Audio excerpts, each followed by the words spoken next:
11 अप्रैल को जन स्वराज पार्टी की ओर से पटना में होने जा रही ऐतिहासिक रैली में भाग लेने के लिए पार्टी के तमाम पदाधिकारियों ने आम जनों से प्रेस वार्ता कर किया अपील। तो वहीं पार्टी के प्रदेश कार्यकारिणी सदस्य अभिमन्यु शर्मा और जिला अध्यक्ष ब्रजमोहन सिंह ने सभी लोगों से अपील करते हुए कहा कि आज के समय में बिहार के अंदर बदलाव करना जरूरी है। इसलिए हम सभी नौजवान तथा महिलाओं से भी अपील कर रहे हैं कि आगामी 11 अप्रैल 2025 को हमारी पार्टी की ओर से पटना में ऐतिहासिक रैली होने जा रही है। हमारी पार्टी में अवश्य भाग लें और पार्टी को सफल बनाएं। बिहार में वैसे जो भी व्यक्ति हैं जो चाहते हैं कि बिहार में बदलाव हो और 40 वर्षों से जो सत्ता पर काबिज है और अपना वो समझते हैं कि मेरा बपौती है, उससे छुटकारा पाने के लिए जो भी व्यक्ति ऐसा अपना मन बनाए हुए हैं, वैसे सारे व्यक्तियों को यहाँ पर पटना गांधी मैदान में बुलाने का हम लोग का जो व्यवस्था है, ऐतिहासिक रैली के रूप में उसको देखा जा रहा है। अब बिहार में आप देख रहे हैं कि अधिकारियों का जो भ्रष्टाचार है चरम सीमा पर है। सरकार जनता की चुनी हुई सरकार है, अधिकारी तो सरकार के नौकर हैं और चुना हम लोगों ने है, मालिक तो पब्लिक है। आप किसी ऑफिस में जाइए तो आपको उनसे मिलने के लिए हो सकता है उस दिन भेंट ना हो, उनसे कहें कि आज हम नहीं मिलेंगे, घूम के चल आइए। और अगर जो व्यक्ति कुछ पैसा खर्चा कर दिया तो उनको भेंट हो गई, चपरासी को दे दिया 500 रुपया तो साहब से भेंट करा देंगे, 1000 रुपया दे दिया तो साहब से भेंट करा देंगे। ये व्यवस्था है। अधिकारी बिना पैसा के कोई काम नहीं करते हैं। थाना में जाइए तो वही हाल है, अंचल में जाइए तो वही हाल है, बड़े स्तर पर जाइए तो वही हाल है। मूल रूप से अधिकारियों के चंगुल में ये इससे निपटने के लिए तो बदलाव होना जरूरी है ना। जब तक सत्ता परिवर्तन न होगी, हम भी अगर कुछ बोले तो कैसे बदलाव करेंगे? हमारे हाथ में पावर नहीं होगा तो हम आपकी बात को कैसे वहां पर सुधार पाएंगे? 2005 में नहीं, 2005 में नहीं सलाह दिए थे, उन्होंने दिया था 2014 में सलाह, जो कि 2015 में वो सफल हुए, उनके साथ आए, काम किए।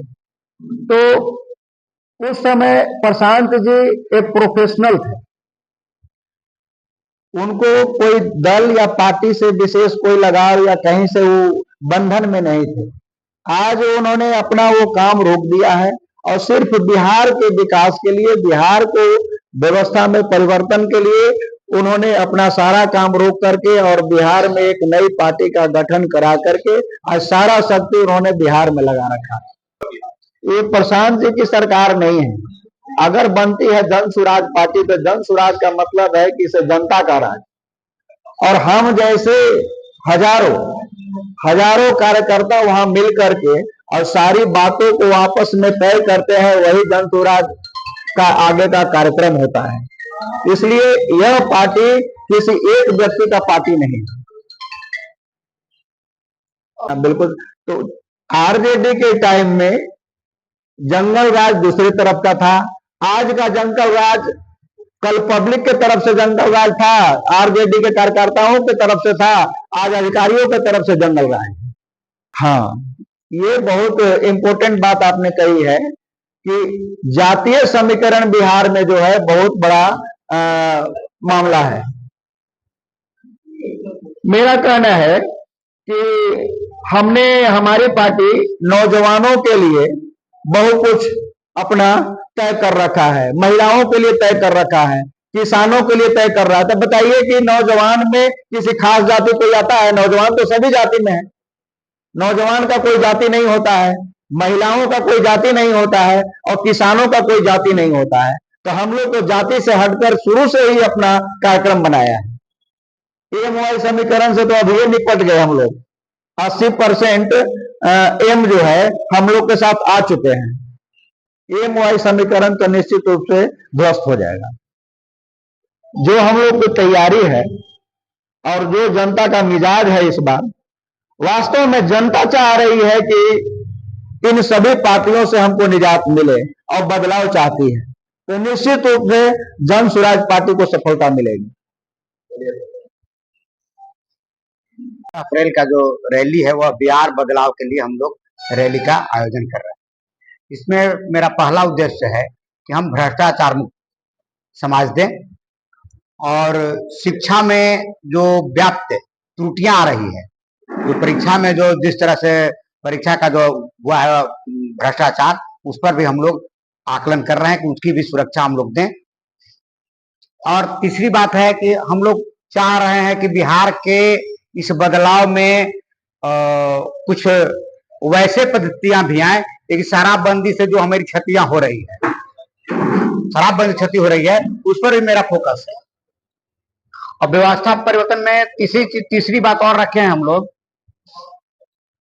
कि बेरोजगारी, पलायन, हम लोग कैसे बेरोजगारी को दूर कर सकते हैं और पलायन को कैसे रोक सकते हैं, यह भी मेरी सोच है हम लोगों का। हम लोग पार्टी की तरफ से इसके बारे में भी सोच रहे हैं। और दूसरी, सभी पार्टियां जो कहती है कि हम लोग जातिवाद, बिहार में जातिवाद चलेगा, लेकिन नहीं, हम उस जातिवाद को, परिवारवाद को समाप्त कर करके नई सोच की ओर हम लोग बढ़ रहे हैं। मेरी यही परिकल्पना है, यही मेरी सोच है। एक निश्चित व्यवस्था परिवर्तन के लिए परिवर्तन भी जरूरत है, इसकी भी जरूरत पड़ेगी। औरंगाबाद से कितने की संख्या में 11 अप्रैल को जाने से हम लोग लगभग 20,000 के टारगेट लेकर चले हैं, तो हम लोग 20,000 यहाँ से लोग को लेकर के जाने की हम लोग व्यवस्था अपने स्तर से हम लोग कर रहे हैं। लोगों को जाने के लिए कैसे कैसे सुविधा दे दी? लोगों के लिए हम लोग सामाजिक परिवेश में इसको जागरूक कर रहे हैं। हर जगह अभी तो 2 दिन से कैंपेनिंग चल रही है, बैठक भी कुछ 2 दिन पहले मनोज भारती भी आए तो हम लोग बैठक किए, और हर व्यक्ति से, जो प्रबुद्ध लोग हैं, जो इससे जुड़े हुए लोग हैं, उन लोगों से मेरा यही कहना है कि भाई आप जैसे भी हो व्यवस्था परिवर्तन में आप हमारे साथ जुड़े और साथ में चलिए, साथ दीजिए।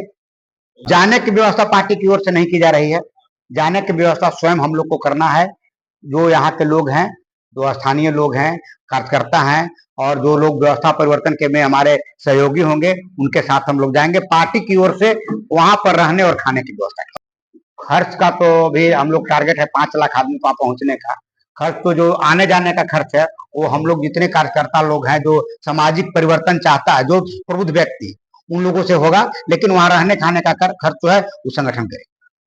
और रुकने का व्यवस्था भी कर दिया, गेल सिटी घाट पर भी है खाने पीने का व्यवस्था, और गांधी मैदान में भी 1 दिन पहले से व्यवस्था। 40 सीट हम लोग महिलाओं के देंगे, उनके लिए आरक्षित है। 40 सीट मुस्लिम वर्गों के लिए आरक्षित है। 40 सीट अति पिछड़ों के लिए आरक्षित है, और शेष सीटें सामान्य वर्ग के लिए। एक ऐसी रैली होने जा रही है, जो रैली अभी तक गांधी मैदान में लोग नहीं पहुंचे थे, उससे अधिक लोग गांधी मैदान में पहुंचे।